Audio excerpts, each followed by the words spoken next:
So now let's work with our new transceiver. So to do so, you have to open the code, the transceiver code from the GitHub. And the first thing you're gonna have to do is click on this button over here. This one uploads the code to the Arduino board. And when you click on it, you might get an error. You might get an error, which means problem uploading to the board or any error in the same fashion. What's happening right now is the computer cannot talk to the Arduino. But you can notice that I plugged it. So why isn't it able to talk to the Arduino? Well, because we didn't tell our computer which port we need to use. So let's go in Tools, which on the Mac is up there, and on Windows is going to be part of your window.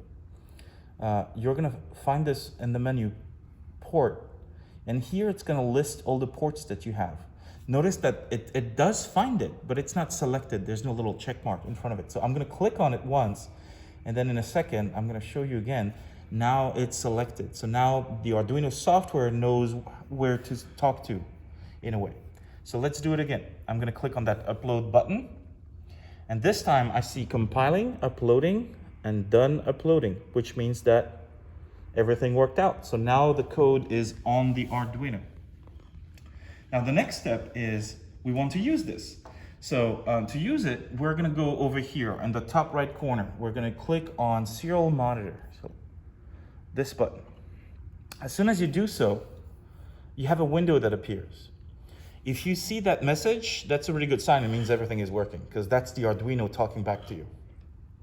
So to use it, it's very simple. All you have to do is type a message.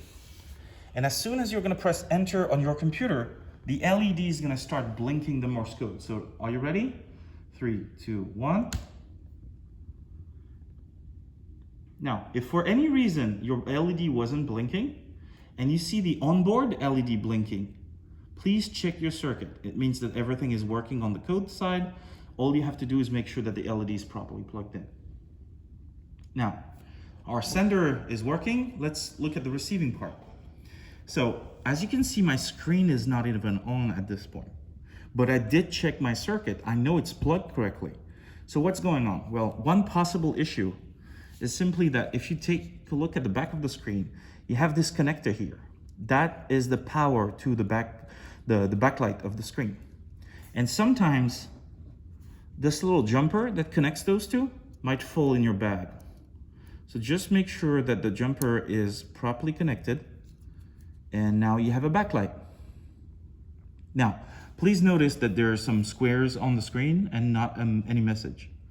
There might be a second issue. Notice that on the back of the screen, there's a number.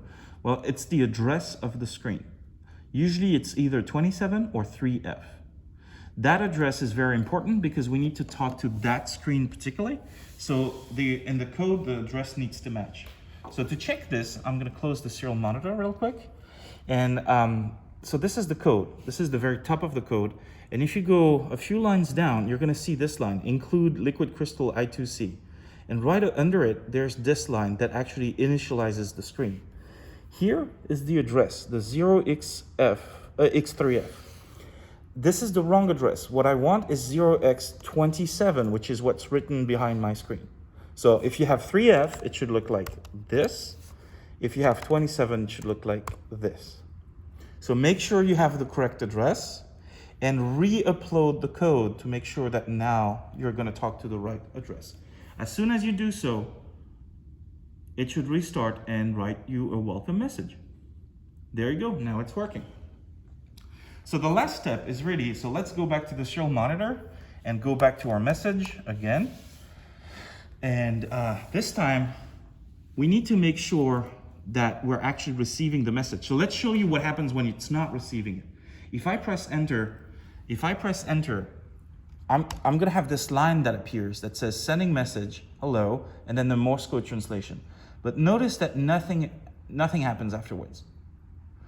That's because my LED and my photoresistors are not pointing at each other. It's not seeing it. So if I do point them in the proper direction and I do it again, and if you look at my computer screen, now it's gonna be a little different. As soon as I press enter, I do get the same line, but I also get the dots and dashes that appear. This is the receiving part. So now I'm receiving my message. What's really cool about this is I receive it on the computer, as you can see, but I've also received it on the screen. And now everything is working. Congratulations.